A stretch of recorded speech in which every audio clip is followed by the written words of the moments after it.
નમસ્કાર મિત્રો, શ્રી એસએન વિદ્યાલય દ્વારા ઈ લર્નિંગ પ્રોગ્રામ માટે હું જાની વિમલભાઈ આપનું હાર્દિક સ્વાગત કરું છું. આજના આપણા આગળના વિનંતીના પત્ર એટલે કે શૈક્ષણિક લોન મેળવવા માટેની વિનંતી કરતા પત્રની આપણે ચર્ચા કરવાની છે. આપણો આ છેલ્લો વિનંતી કરતો પત્ર છે. આના પછી આપણે હવે ફરિયાદ કરતા 3 પત્રોની ચર્ચા કરવાની બાકી છે.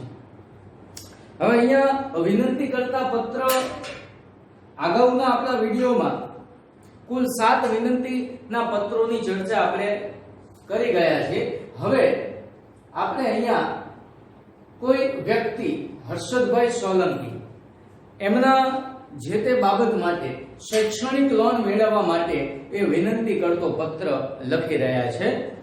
અહીંયા શૈક્ષણિક લોન હવે આપણી રાજ્ય સરકાર કેન્દ્ર સરકાર દ્વારા જે મધ્યમ વર્ગના નબળા વર્ગના જે પરિવારના લોકો છે તેમને શૈક્ષણિક લોન ની એક સુવિધા આપવામાં આવે છે, જેમાં ઓછા વ્યાજના દરે અથવા નહિવત વ્યાજના દરે શિક્ષણ ઉચ્ચ અભ્યાસ માટેનું શિક્ષણ એ મેળવવા માટે રાજ્ય અથવા કેન્દ્ર સરકાર દ્વારા એક યોજના શરૂ કરવામાં આવી છે, જેમાં આ મધ્યમ અથવા નબળા વર્ગના લોકોને શૈક્ષણિક લોનની સુવિધા આપવામાં આવે છે. તો અહીંયા પત્ર લખનાર વ્યક્તિ છે એટલે અગાઉના પત્રની જેમ જ્યારે પત્ર લખનાર વ્યક્તિ હોય એટલે એનું નામ અને સરનામું આપણે જમણી બાજુ દર્શાવવાનું રહેશે. અહીંયા પત્ર લખનાર વ્યક્તિ હર્ષદભાઈ સોલંકી, એમનું કોઈ પણ એડ્રેસ મણિભદ્ર એપાર્ટમેન્ટ,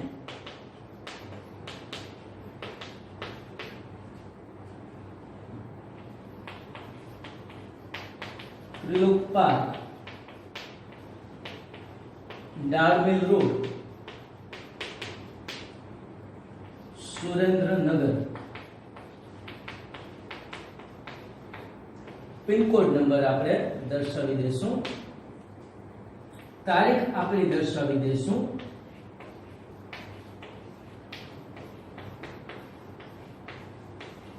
બરોબર છે. અહીંયા પત્ર લખનાર વ્યક્તિ હશે એટલે એનું નામ અને સરનામું આપણે કઈ બાજુ દર્શાવશું? જમણી બાજુ. અગાઉનો આપણો જે પત્ર આપણે અભ્યાસ કર્યો એમાં પત્ર લખનાર પેઢી જ્યારે હોય ત્યારે એનું નામ મધ્ય સ્થાને અને એડ્રેસ જમણી બાજુ. અહીંયા પત્ર લખનાર હવે વ્યક્તિ છે એટલે એનું નામ અને સરનામું બધું જ આપણે જમણી બાજુ દર્શાવીશું. હવે અહીંયા પત્ર કોની ઉપર લખવાનો છે? તો દેના બેંકનું નામ દર્શાવ્યા પહેલા આપણે મેનેજર શ્રી દર્શાવશું. ઉપર આપણો એક મોબાઈલ નંબર કોઈ પણ તમને યોગ્ય દર્શાય એવો રજૂ કરી દેશું. બેંકનું નામ દર્શાવ્યા પહેલા ખાસ આપણે શું દર્શાવવાનું છે? તો કે મેનેજર શ્રી. આ ખાસ આપને ભૂલ ન થાય એની આપ ખાસ તકેદારી રાખશો. હવે અહીંયા બેંક તો દેના બેંકને આપણે પત્ર લખવાનો છે એટલે અહીંયા પત્ર મેળવનાર દેના બેંક, એનું જે તે એડ્રેસ મેઇન રોડ,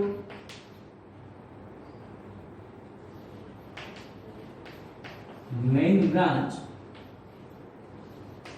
સુરેન્દ્રનગર.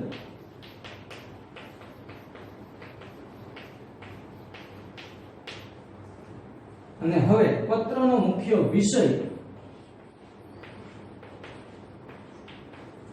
શા માટે પત્ર લખી રહ્યા છે? તો કે શૈક્ષણિક લોન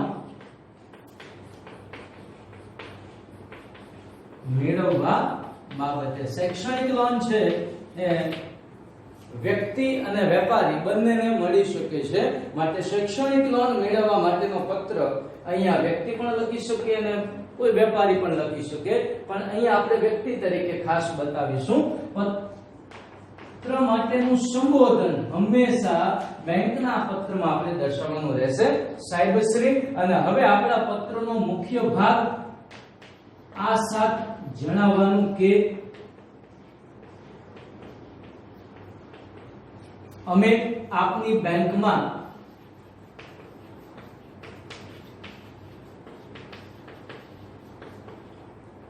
છેલ્લા 10 વર્ષથી બચત ખાતા નંબર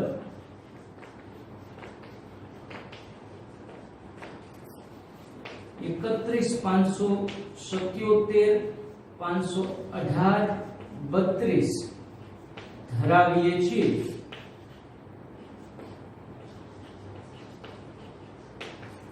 અમારા બધા જ નાણાકીય, આર્થિક અને અન્ય બાબતો માટે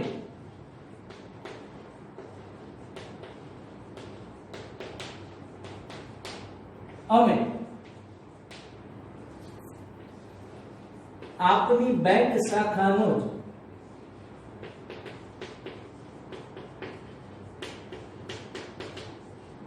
ઉપયોગ કરીએ છીએ।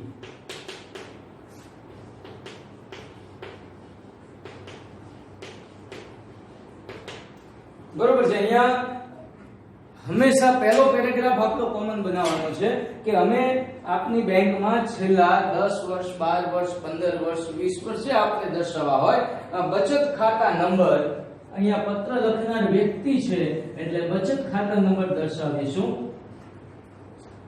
બરોબર છે, ધરાવીએ છીએ। અમારા બધા જ નાણાકીય, આર્થિક કે અન્ય બાબતો માટે અમે આપની બેંક શાખાનો જ ઉપયોગ કરીએ છીએ। આ બાબત આપણે દર્શાવવાની છે।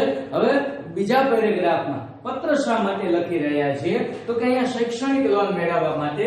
તો અહીંયા આપણે દર્શાવીશું આ સાથ જણાવવાનું કે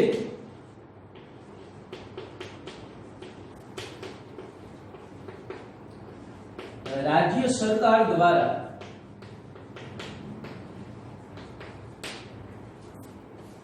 મધ્યમ અને નબળા વર્ગના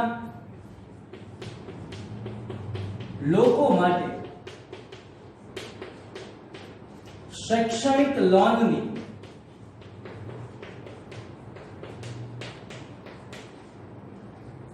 સુવિધા શરૂ કરવામાં આવી છે।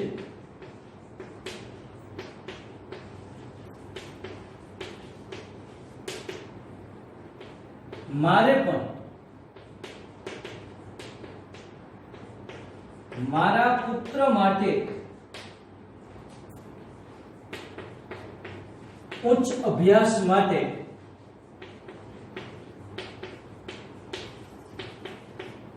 શૈક્ષણિક લોન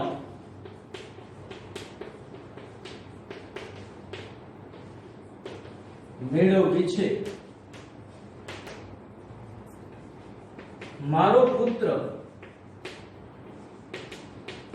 સ્નાતક થઈ ગયા બાદ તેને આઈઆઈટી ના કોર્સ માટે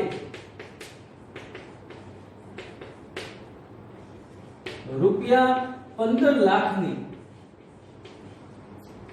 શૈક્ષણિક લોનની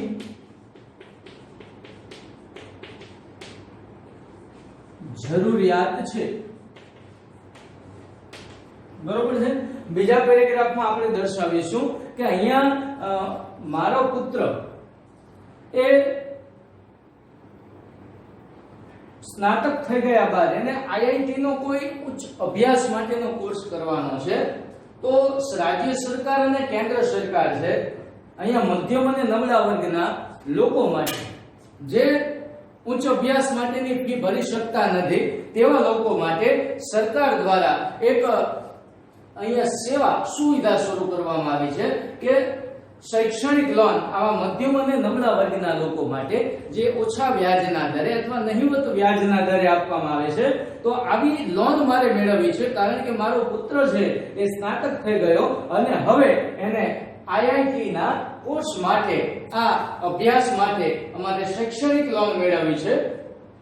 યાદ રાખશો, ઘણી વખત ગવર્મેન્ટ શૈક્ષણિક લોન માટે જ્યારે કોઈ બાળક માટે આ લોન આપે એટલે એના અમુક આધારભૂત પુરાવા એ વાલી પાસે મંગાવતા હોય છે. સાથે અહીંયા ઉચ્ચ અભ્યાસ માટેની લોન મેળવવા માટે જ્યારે એના વાલીને આપવામાં આવે તો જે બાળક છે, ઘણી વખત બેંકની અમુક શરતો એવી પણ હોય છે કે બાળક કાં તો એ પોતે જેને જ્યારે નોકરી મળે ત્યારે એ આ લોનના હપ્તા ભરશે, અન્યથા એના વાલી એના હપ્તા ભરવાના રહેશે. અહીંયા જે તે વ્યક્તિ છે બેંકને પોતાની બધી જ માહિતી આપી અને રજૂ કરશે અને શરતો માન્ય રાખશે કે ભાઈ આપના બેંકની જે પણ શરતો હશે એ અમને માન્ય રહેશે, પરંતુ અમને શૈક્ષણિક લોન આપશો એવી આપને વિનંતી. હવે ત્રીજા પેરેગ્રાફમાં આપણે દર્શાવીશું આ શૈક્ષણિક લોન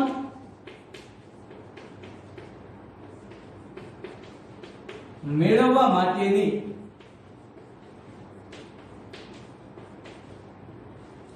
આપની જે પણ શરતો હશે તે બધી જ શરતો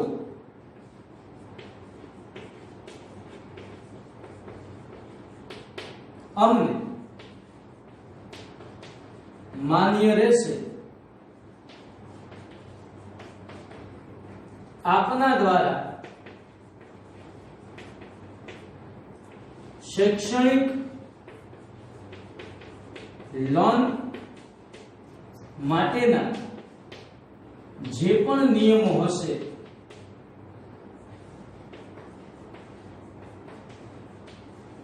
તેનું પાલન કરવાની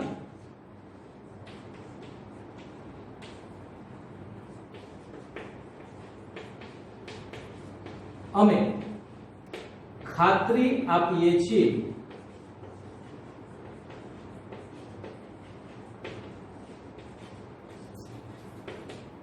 માટે ઝડપથી શૈક્ષણિક લોન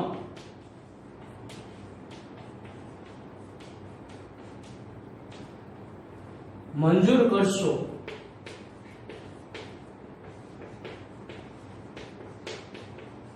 તેવી આપ સાહેબને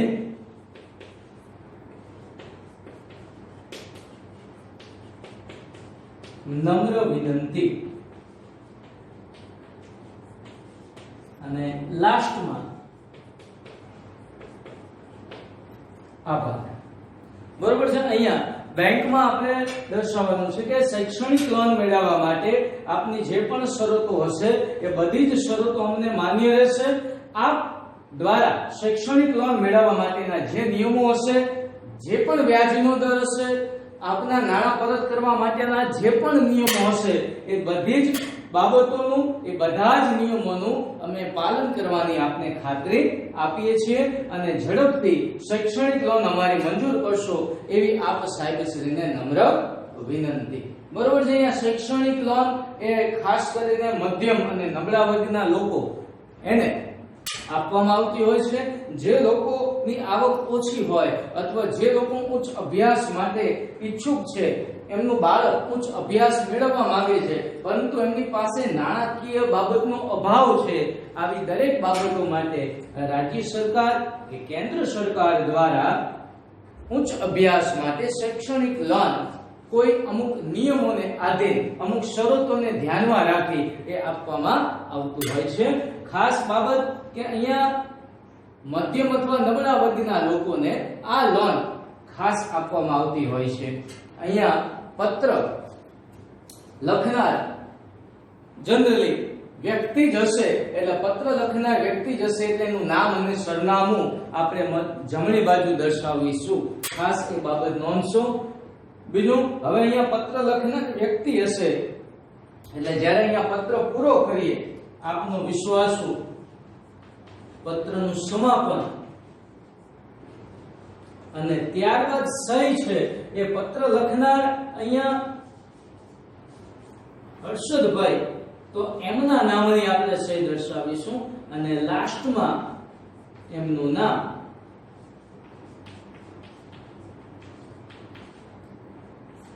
બરોબર છે। આગળના પત્રમાં પત્ર લખનાર પેઢી માટે પેઢી જ્યારે પત્ર લખનાર હોય તેનું નામ અને સરનામું, આપણે પેઢીનું નામ મધ્ય સ્થાને દર્શાવેલું અને એનું સરનામું જમણી બાજુ। અહીંયા પત્ર લખનાર વ્યક્તિ છે એટલે એનું નામ અને સરનામું આપણે જમણી બાજુ દર્શાવવાનું રહેશે। અહીંયા પત્ર લખનાર વ્યક્તિ છે તો એના જ નામની અહીંયા સહી આપણે કરવાની રહેશે, અન્યથા આપના માર્ક કપાઈ શકે છે। બરોબર છે। તો અહીંયા ફરીથી શૈક્ષણિક લોન મેળવવા માટેનો આ એક પત્ર। શૈક્ષણિક લોન ખાસ કરીને કોઈ પણ ખાતેદારને મળી શકે છે। અહીંયા મેં બચત ખાતેદાર એટલે કે બચત ખાતું ધરાવતા કોઈ વ્યક્તિ હર્ષદભાઈ સોલંકી એમના બાળકના ઉચ્ચ અભ્યાસ માટે અહીંયા શૈક્ષણિક લોન મેળવવા માટે વિનંતી કરી રહ્યા છે એવા પત્રની આપણે રજૂઆત કરી છે। તો અહીંયા હર્ષદભાઈ સોલંકી દ્વારા પત્ર લખવામાં આવે છે, તેના બેંકને આ પત્ર લખવામાં આવે છે। શૈક્ષણિક લોન મેળવવા માટેનું આ પત્ર છે। તો પત્ર લખનાર અહીંયા વ્યક્તિ હશે એટલે વ્યક્તિનું નામ અને સરનામું આપણે કઈ બાજુ દર્શાવીશું તો કે જમણી બાજુ। તારીખ એની જમણી બાજુ, તારીખ ખાસ યાદ રાખશો, તારીખ છે એ આંકડામાં દર્શાવીશું નહીં, તારીખ હંમેશા આ રીતે રજૂ કરવાની છે। તારીખ આંકડામાં, મહિનો શબ્દમાં અને પછી વર્ષ આંકડામાં। ત્યારબાદ પત્ર બેંક ઉપર લખાય, બેંકનો મુખ્ય અધિકારી મેનેજર એટલે પત્ર છે એ મેનેજર શ્રી તરીકે લખવાનું। અહીંયા સંબોધન એ મેનેજર શ્રી દર્શાવીશું। ત્યારબાદ બેંકનું નામ, એનું એડ્રેસ અને શહેરનું નામ। ત્યારબાદ વિષય, પત્ર કયા વિષય માટે લખવાનો છે એનો મુખ્ય મુદ્દો ખાસ પત્રના પ્રશ્નને અનુરૂપ વાંચીને અહીંયા મુદ્દો લખવાનો છે કે શૈક્ષણિક લોન મેળવવા બાબતે। સંબોધન સાહેબશ્રી। પછી આપણો મુખ્ય ભાગ 3 પેરેગ્રાફમાં દર્શાવવાનો છે કે આ સાથે જણાવવાનું કે અમે આપની બેંકમાં છેલ્લા 10 વર્ષથી 15 વર્ષથી જે પણ વર્ષ દર્શાવવા હોય અહીંયા વ્યક્તિ તરીકે અમે બચત ખાતા નંબર ધરાવીએ છીએ। અમારા બધા જ નાણાકીય, આર્થિક અને અન્ય બાબતો માટે અમે આપની બેંક શાખાનો જ ઉપયોગ કરીએ છીએ। લગભગ દરેક પત્રમાં પહેલો પેરેગ્રાફ આપણે કોમન દર્શાવેલો છે। હવે અહીંયા બીજા પેરેગ્રાફમાં આપણા પત્ર લખવાનું મુખ્ય કારણ તો કે આ સાથે જણાવવાનું કે રાજ્ય સરકાર દ્વારા મધ્યમ અને નબળા વર્ગના લોકો માટે શૈક્ષણિક લોનની સુવિધા શરૂ કરવામાં આવી છે।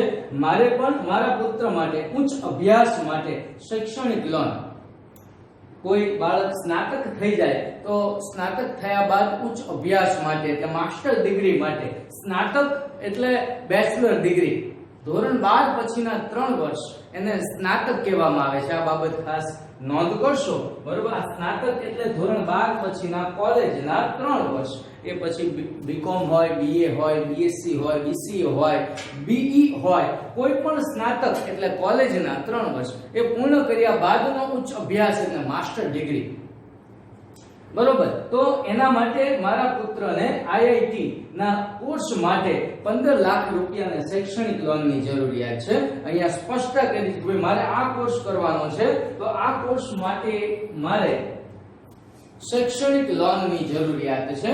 તો અહીંયા આ શૈક્ષણિક લોન મેળવવા માટેના આપના શું નિયમો હશે, આપની શું શરતો હશે અમને જણાવશો। આપના બધા જ નિયમો, બધી જ શરતોનું માન્ય રહેશે। આપને શૈક્ષણિક લોન આપવા માટે જે પણ નિયમો હશે, જે પણ વ્યાજનો દર હશે એનું પાલન કરવાની અમે ખાતરી આપીએ છીએ અને અમારી શૈક્ષણિક લોન આપ ઝડપથી મંજૂર કરશો એવી આપ સાહેબશ્રીને નમ્ર અહીંયા વિનંતી કરવાની છે, બરોબર છે। અને લાસ્ટમાં પત્ર લખાઈ ગયા બાદ દરેક પત્રમાં આપણું પ્રેઝન્ટેશન, યોગ્ય પ્રેઝન્ટેશન આપણે કરવાનું રહેશે। પ્રેઝન્ટેશન નો ઉપયોગ યોગ્ય મર્યાદા પૂરતો જ કરો, વધારે પડતું પ્રેઝન્ટેશન ન દર્શાવવું।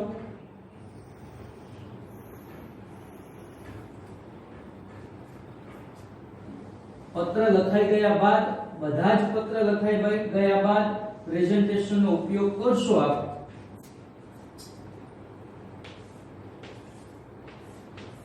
અહીંયા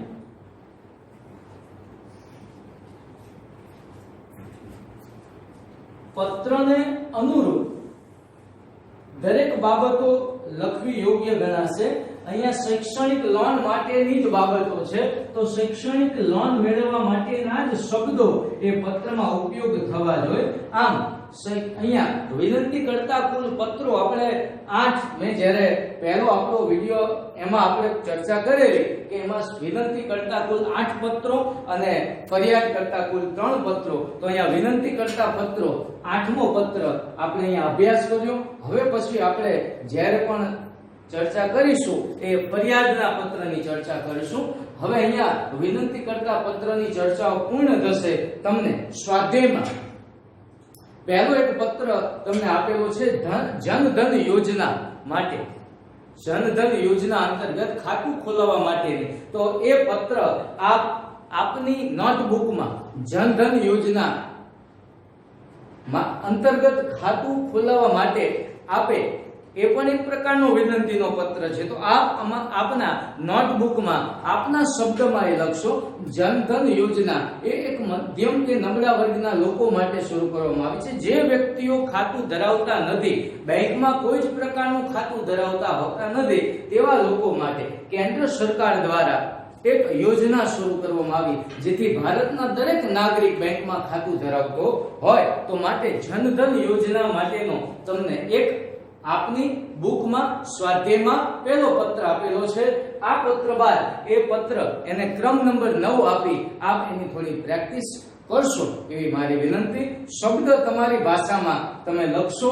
અહીંયા વિડિયો 2 મિનિટ સ્ટોપ કરી આપ માહિતી વાંચી અને તમે પત્રની બધી જ માહિતી જોઈ વિચારી અને તમારી નોટબુકમાં લખી લેશો. બને તો એનો મુખ્ય ભાગ છે એ આપ એક વખત માહિતી બધી વાંચી રીડ કરી અને પછી બને તો જાતે એ તમે તૈયાર કરશો જેથી આપ દરેક પત્રની એક પ્રેક્ટિસ થઈ જાય તો તમે એક્ઝામમાં પરીક્ષામાં પત્ર આપની રીતે લખી શકો છો. અહીંયા પત્ર આપણે વિનંતીના કુલ પત્રો 8 પત્રોના આપણે ચર્ચા થઈ. બરોબર છે. વિનંતીના કુલ 8 પત્રોનો આપણે અભ્યાસ કર્યો. એ ચાહે ખાતું બંધ કરાવવા માટેનો હોય, ચેકના નાણાંની ચૂકવણી અટકાવવા માટેનો હોય, ડીમેટ ખાતું ખોલાવવા માટેનો હોય, ડેબિટ કે ક્રેડિટ કાર્ડની સુવિધા મેળવવા માટેનો હોય, ડેબિટ કે ક્રેડિટ કાર્ડ ખોવાઈ ગયું હોય, ગુમ થઈ ગયું હોય તો એની જાણ કરવા માટેનો હોય, બેંક ઓવરડ્રાફ્ટની સુવિધા મેળવવા માટેનો હોય કે પછી શૈક્ષણિક લોન મેળવવા માટેના આવા કુલ 8 વિનંતીના પત્રોની આપણે ચર્ચા કરી છે. બોર્ડની એક્ઝામમાં આ 8 પત્રોમાંથી કોઈ પણ પત્ર પૂછી શકાય. તમારે એને અનુરૂપ પત્રને અનુરૂપ પત્રના પ્રશ્નને અનુરૂપ વાક્ય રચના દર્શાવી ખાસ નોટ ડાઉન કરવી કે પત્ર લખનાર વ્યક્તિ હોય ત્યારે એનું નામ સરનામું જમણી બાજુ અને પત્ર લખનાર પેઢી હશે તો પેઢીનું નામ મધ્ય સ્થાને, એડ્રેસ જમણી બાજુ. આ ખાસ બાબત નોંધ. તારીખ જે રીતે તમે દર્શાવો છો પત્ર મેળવનાર અહીંયા હંમેશા બેંક એટલે બેંકનું નામ દર્શાવે પહેલા મેનેજર શ્રી, પછી બેંકનું નામ, એડ્રેસ, વિષય, સંબોધન, મુખ્ય ભાગ એના પહેલા પેરેગ્રાફની ચર્ચા મેં તમને દરેક પત્રમાં કોમન પેરેગ્રાફની જ માહિતી અહીંયા આપેલી છે. બીજો પેરેગ્રાફમાં પત્રનો જે પ્રશ્ન છે એનો હાર્દ લખવાનો રહેશે કે પત્ર કઈ બાબત માટે છે તેનો મુખ્ય મુદ્દો એ બીજા પેરેગ્રાફમાં. ત્રીજા પેરેગ્રાફમાં આપણે બેંકની અહીંયા વિનંતી છે તો વિનંતીના શબ્દો આવે એવી વાક્ય રચના લખવાની છે. આભાર અહીંયા પત્ર છે કે વિનંતી પૂર્વક પૂર્ણ થવું જોઈએ માટે આભાર માની અને લાસ્ટમાં પત્રનું સમાપન એટલે આપનો વિશ્વાસ દર્શાવી સહી, ખાસ સહીની નોંધ યાદ રાખવાની છે. અહીંયા વ્યક્તિનું નામ પ્રશ્નમાં આપેલું હશે તો એ જ વ્યક્તિ અહીંયા સહી કરનાર હશે. પેઢીનું નામ આપેલું હશે તો તમે કોઈ પણ વ્યક્તિની સહી કરી શકો છો. બરોબર છે. તો અહીંયા 2 મિનિટ વિડિયો સ્ટોપ કરી તમે માહિતી વાંચી તમારા નોટબુકમાં એ નોટ ડાઉન કરશો એવી મારી વિનંતી. અને વિનંતી કરતા કુલ 8 પત્રોનો આપ અભ્યાસ કરશો જેથી હવે પછી આપણે જ્યારે પણ નવા વિડિયોમાં નવા આપણે જ્યારે ચર્ચા કરીએ કોઈ પત્રની તો હવે પછીના આપણા પત્રો હશે એ મુખ્ય પત્રો 3 ફરિયાદ કરતા પત્રો હશે. 3 ફરિયાદ કરતા પત્રોની હવે પછીના વિડિયોમાં આપણે ચર્ચા કરશું. બરોબર છે. માહિતી બધી જોઈ અને વાંચી અને 8 વિનંતીના પત્રોની તમે માહિતી શાંતિથી તમારી નોટબુકમાં બને તો જાતે લખશો. એક પત્ર મેં તમને જનધન યોજના અંતર્ગત ખાતું ખોલાવવા માટે એ 9મો ક્રમ આપી અને તમે એને દર્શાવશો એવી મારી વિનંતી, એ પત્ર ખાસ લખી લેશો, બરોબર. હવે પછી આવતા વિડીયોમાં આપણે ફરિયાદ કરતા પત્રોની ચર્ચા કરીશું. આભાર. જય મહાદેવ.